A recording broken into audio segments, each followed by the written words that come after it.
यहाँ पे आज हम लोग स्टीरियोकेमिस्ट्री का पार्ट 2 पढ़ेंगे। पार्ट 2 के रिस्पेक्ट में हम लोग देखते हैं कि जो molecular asymmetry, chirality and enantiomer, इसमें तीनों चीज़ों को बताने का प्रयास किया जाएगा।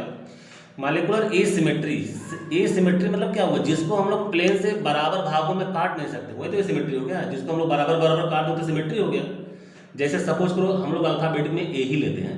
ए को यदि हम लोग किसी तलवार से, चाकू से काटेंगे तो 2 पार्ट में कट जाएगा। लेकिन मैं बी को यदि इस तरह से काटूंगा तो कट जाएगा, इस तरह से नहीं कटेगा, क्योंकि इस तरह से कटे आधा पार्ट इधर निकलेगा, ये पार्ट जो निकला सिमेट्री नहीं है। इसी तरह सी को, सी की सिमेट्री क्या है? यहाँ से सिमेट्री मिल रही है, लेकिन इसको इस तरह से कट लूँ तो सिमेट्री नहीं है। इसी तरह मॉलिक्यूल या कंपाउंड हम लोग देखते हैं। सबसे पहले 1848 में, सोचिए 1848 की कहानी है, ठीक है। 1848 में लुइस पास्चर नाम के एक साइंटिस्ट थे। इसने क्या किया था? क्रिस्टल अगर सोडियम अमोनियम टार्टरेट, ध्यान दीजिएगा, मोस्ट इंपॉर्टेंट, आपसे पेपर में कई बार पूछा गया है। सोडियम अमोनियम टार्टरेट, टार्टरेट को इन्होंने देखा कि 2 फॉर्म एग्जिस्ट करता है। एक इसका मिरर इमेज, भाई किसी भी चीज़ का मिरर इमेज लेंगे, जैसे आप बी का मिरर इमेज लिया, यहाँ पे शीशा आप लगा देंगे तो बी का पिक्चर हमको कैसे मिलेगा? ऐसे ही मिलेगा। इसी को हम लोग बोलते हैं मिरर इमेज, इसी को हम लोग मिरर इमेज बोलते हैं। दूसरी चीज़, यदि मैं ए को ले रहा हूँ और ए का मिरर इमेज देखूंगा, इसको मिरर में लगा दूँ तो ए का पिक्चर तो यही मिलेगा, ये, ठीक है। Super imposable and non super imposable, most important, इसको थोड़ा आप ध्यान से समझिएगा। यदि मैं इस बी को उठा करके इस बी पे शिफ्ट करूँ, सपोज करो यहाँ पे दूसरा एग्जांपल आप देखिए, यहाँ पे ये बी है, यहाँ पे मैंने एक मिरर लगा दिया। स्ट्रक्चर आपका जो बनेगा, इसका मिरर इमेज ये बनेगा, ये पिक्चर आपका, ये बी है और इसका मिरर इमेज ये बी है। इस बी को यदि मैं उठा करके जस्ट इसके पास रखूँ, इसके ऊपर रखूँ, तो ये इसके ऊपर सुपर इम्पोज, मतलब पूरी तरह से इसको ढक नहीं पाएगा। मतलब इसका ये वाला पार्ट जो है इधर निकल जाएगा और ये वाला पार्ट जो है यहाँ पे आके कोलैप्स करेगा। मतलब इस बी को पूरी तरह से दिखाई नहीं देगा। ओवरलैप इम्पोजिबल, सुपर इम्पोज कब होगा? यदि मैं इसके इमेज को उठा करके इसी के ऊपर शिफ्ट करूँ और हमको लगे कि केवल एक ही स्ट्रक्चर है, इसको बोलते हैं सुपर इम्पोज। अगर इसको उठा करके इसके ऊपर शिफ्ट करते हैं, अगर सुपर पूरी तरह से ढक नहीं पाता है तो इसको हम लोग बोलेंगे non super impose. Most important, थोड़ा ध्यान दीजिएगा आप लोग, non super impose, non super imposable, non super imposable. यदि मैं बी को यहाँ से शिफ्ट करूँ तो क्या होगा? बी इसके ऊपर पूरी तरह से कोलैप्स नहीं करेगा।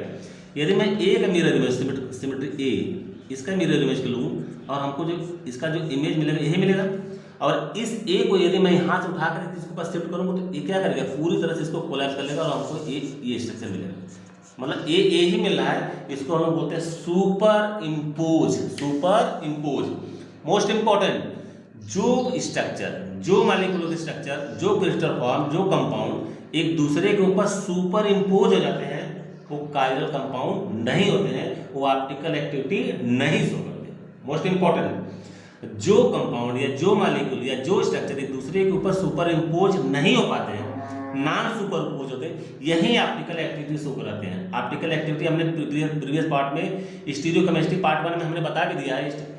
इसका मतलब सुपर ऑप्टिकल एक्टिविटी मीन्स जो लाइट को रोटेट कर दे, या तो डेक्स्ट्रो रोटेटरी या तो laevo rotatory. Dextro mean D+, laevo means L-। यदि रोटेशन करने की क्षमता है तो ऑप्टिकल एक्टिव है, अदरवाइज ऑप्टिकल एक्टिव नहीं है। यदि इसके ऊपर सुपर इम्पोज हो जाता है, यदि ये सुपर इम्पोज है, यहाँ है भी, तो ए आपका क्या है? ऑप्टिकल एक्टिव नहीं है, ऑप्टिकल एक्टिव नहीं है। लेकिन बी के ऊपर सुपर इम्पोज नहीं हो पाएगा, पूरी तरह से ढक नहीं पाएगा, क्योंकि बी को यदि मैं ढकूंगा तो यहाँ पे क्या बनेगा? हमारा ये स्ट्रक्चर तो पहले से है, और दूसरा भी मैं रखूंगा तो अगला स्ट्रक्चर हमको ये मिलेगा। ये अलग टाइप का स्ट्रक्चर मिल गया, सुपर इम्पोजिबिलिटी नहीं है। जो बी था उसका एग्जिस्टेंस खत्म हो गया, तो इसलिए ऑप्टिकल एक्टिव कंपाउंड है। ऑप्टिकल एक्टिव, भाई एक्टिव मतलब कोई चेंज करिए ना, यदि चेंज आप नहीं कर सकते तो ऑप्टिकल एक्टिव नहीं है किसी के रिस्पेक्ट में। यदि आप ऑप्टिकल एक्टिव है तो कुछ काम करिए, उसको दिखाइए। बी के ऊपर चला गया, यहाँ पे क्या होगा? इसको डिस्टर्ब कर दिया, इसका मतलब ऑप्टिकल एक्टिव है। ए के ऊपर सुपर इम्पोज होगा, पूरी तरह से बैठ गया, इसका मतलब कोई काम नहीं कर रहा है, ऑप्टिकल इनएक्टिव है।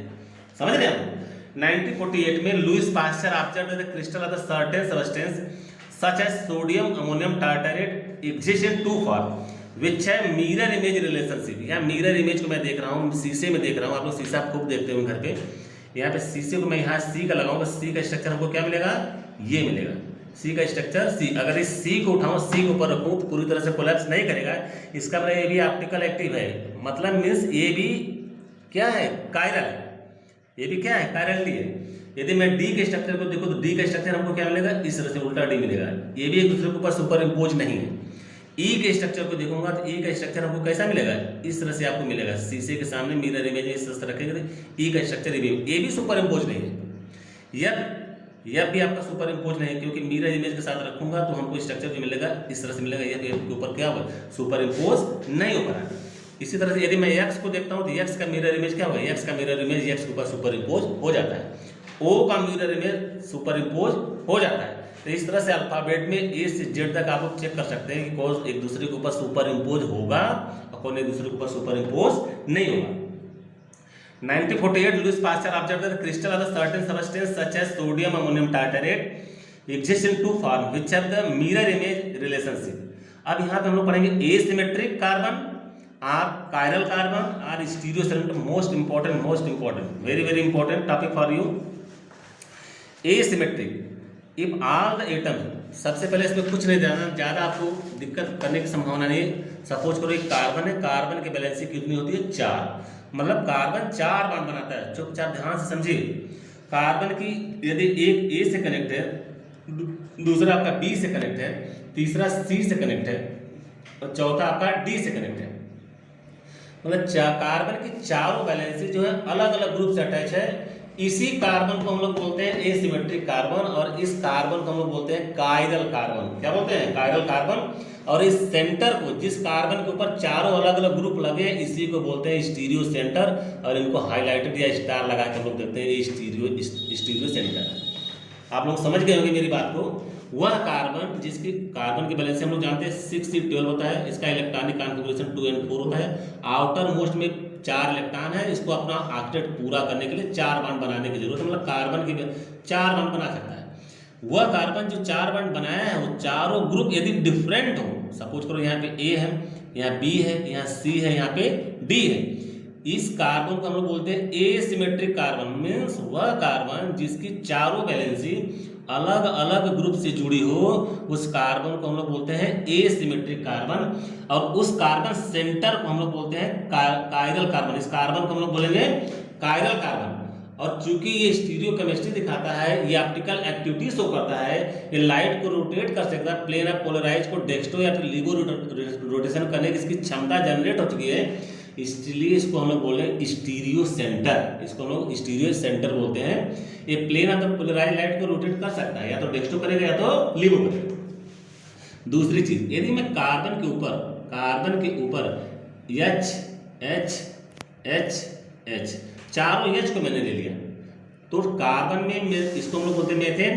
मेथेन आपका स्ट्रक्चर क्या होता है, टेट्राहेड्रल और इसमें बॉन्ड एंगल आप लोग पहले भी पढ़ चुके हैं 109 डिग्री एंड 28 मिनट। और हाइड्रोजन क्या होता है, sp3 हाइड्रोजन के रिस्पेक्ट में हम लोग देखते हैं जो कार्बन आपका sp3 है। अब यहाँ पे इसको कायरलिटी चेक करनी है, भैया जो कार्बन जो लगा हुआ है इसके क्या चारों ग्रुप अलग अलग हैं, नहीं, ये भी हाइड्रोजन, ये भी हाइड्रोजन, ये भी हाइड्रोजन, ये भी हाइड्रोजन, तो ये कार्बन एसिमेट्रिक नहीं होगा, ये सिमेट्रिक है। इसको 3D प्लेन में लेकर के, यदि चूंकि 3D स्ट्रक्चर है, इसको मैं प्लेन से तलवार से चाकू से काट करके अलग अलग कर सकता हूँ, 2 पार्ट में अलग हो जाएगा। इसको मैं यदि करूंगा तो कहीं से भी काटूंगा 2 पार्ट अलग नहीं, किसी में ए भी चला जाएगा, किसी में सी डी चलेगा, किसी में सी भी चला जाएगा, किसी में डी जाएगा, ये एक दूसरे के ऊपर सुपर इम्पोज नहीं होंगे। लेकिन मैं इसको काटूंगा और उनके मिरर इमेज को एक दूसरे के ऊपर सुपर इम्पोज करना चाहूंगा, तो सुपर इम्पोजिबिलिटी पॉसिबल है। इसलिए क्या है, ये एसिमेट्रिक कार्बन है, ये सिमेट्रिक कार्बन है। मेथेन क्या है, सिमेट्रिक कार्बन है। और इस कार्बन को हम लोग बोलते हैं, क्या बोलते हैं, ए कायरल। इसको बोलते हैं ए कायरल। क्यों, यहाँ पे चारों सिमेट्रिक ग्रुप लगा है और यहाँ पे स्टीरियो सेंटर आपका जनरेट नहीं हो रहा है, क्योंकि सिमेट्रिकल कंपाउंड है। 1948 Lewis pasture observed that crystal of certain substances such as sodium ammonium tartarate exist in two form which have the mirror image relationship।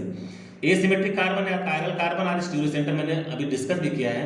If all the carbon atom, if all the atoms are group, मतलब कार्बन के साथ जितने भी atom या group कुछ भी attach हो, directly attach to the carbon atom are different, मतलब चारों लोग जो लगे हुए हों चारों डिफरेंट हो, चारों अलग हों, such carbon is called asymmetric carbon. इसी कार्बन को हम लोग एसिमेट्रिक कार्बन, मोस्ट इंपॉर्टेंट बात, आप मेरी बात समझ रहे होंगे, एसिमेट्रिक कार्बन। और इस कार्बन को हम लोग बोलते हैं कायरल कार्बन, इसको हम लोग बोलते हैं कायरल कार्बन, या इसको हम लोग बोलते हैं stereo centre. Object which are non super imposable and their mirror image are called the chiral, जो एक दूसरे के मिरर इमेज के ऊपर सुपर इम्पोज नहीं होते हैं। अगर सुपर इम्पोज हो गए तब तो एक कायरल हो गया, अगर सुपर इम्पोजेबल नहीं होते हैं, मतलब जैसे मैंने बी का एग्जांपल लिया था, यहाँ पे मैंने मिरर लगाया तो हमको स्ट्रक्चर तो यही मिलेगा ना। बी को मैं इसके ऊपर उठा करके जैसे है एज इट इज इसी तरह उठा कर शिफ्ट करूंगा तो इसको कोलैप्स नहीं कर पाएगा, अलग हमको स्ट्रक्चर मिलेगा। Object which are non superimpose, इसी को हम लोग बोलते हैं non super imposable, non super imposable and their mirror image is called the chiral and the property of non-superimposability is called the chirality, while those which are superimposable on their mirror image, जैसे मैंने एक example लिया था, ए क्या करेगा एक दूसरे के ऊपर क्या होगा सुपर इम्पोज हो जाएगा, एक स्ट्रक्चर को ऐसे करूंगा तो हमको रिजल्ट भी क्या मिलेगा यही मिलेगा। Super imposable on their mirror image is called a chiral. ध्यान दीजिए chiral and A chiral. Chiral means वह कार्बन जिसके चारों डिफरेंट ग्रुप से लगा हो और उसके मिरर इमेज उसके शीशे में, जैसे आप लोग अपना चित्र शीशे में देखते हैं ना, आप देखते हैं दाहिना हाथ दिखाएंगे तो बाएं हाथ दिखेगा, देखिए बाएं हाथ का मिरर इमेज दाहिना दिखाएगा, दाएं का बाएं दिखाएगा, ये एक दूसरे के सुपर इम्पोज नहीं है। क्यों? क्योंकि मैं इसको ऐसे उठा कर रखूंगा तो देखिए अंगूठे के ऊपर मेरी छोटी उंगली, ये सुपर इम्पोजेबल नहीं है, क्योंकि अंगूठे के ऊपर छोटी उंगली जाने का मतलब एक दूसरे को ढक नहीं रहे। सुपर इम्पोजिबिलिटी कब होता है? इस तरह से रहते हैं तो सुपर इम्पोज, ये सुपर इम्पोज है, ये क्या है नॉन सुपर इम्पोज, इसी को हम बोलते हैं नॉन सुपर इम्पोजेबल, और इसी को बोलते हैं क्या कहते हैं कायरल का। Chiral means non super imposable, achiral means super impose. देखिए एक ही हाथ आपको दिख रहा है सुपर इम्पोज, तो यहाँ पे superimposable on their mirror image are called the a chiral. So chirality means क्या होती है? Non super imposable object and it's mirror image. अब यहाँ पे एक एग्जांपल आपको बहुत बेस्ट एग्जांपल दिया गया है, ध्यान दीजिए आप लोग।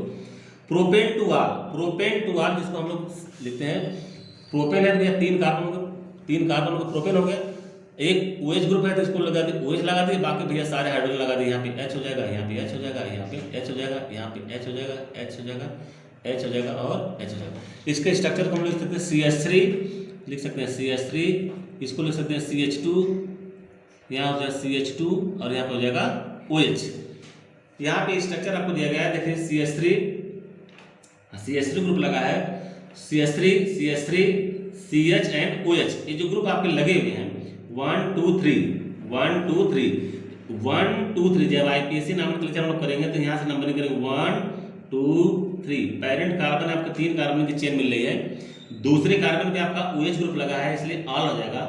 तो प्रोपेन टू ऑल, इसका नाम क्या है? Propane two all. IPSC international union of pure and applied chemistry, अगले वीडियो में हम लोग बनाएंगे इसको। प्रोपेन टू ऑल में, प्रोपेन टू ऑल के स्ट्रक्चर में क्या है? यह जब इसका स्ट्रक्चर हम लोग के मिरर में ध्यान समझिए, ये जो OH है शीशा में आप लोग इसको रख करके देखिएगा अपने घर पे, ये HO ऐसे ही मिलेगा।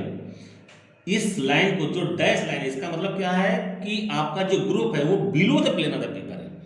ये सॉलिड लाइन जिसको हम लोग पूरा गहरी लाइन से दिखाएंगे, इसका मतलब क्या होता है? ये towards the eyes of the viewer, या इसको हम लोग बोलते हैं above the plane of the paper, मतलब व्यूअर के सामने, मतलब प्लेन के ऊपर है।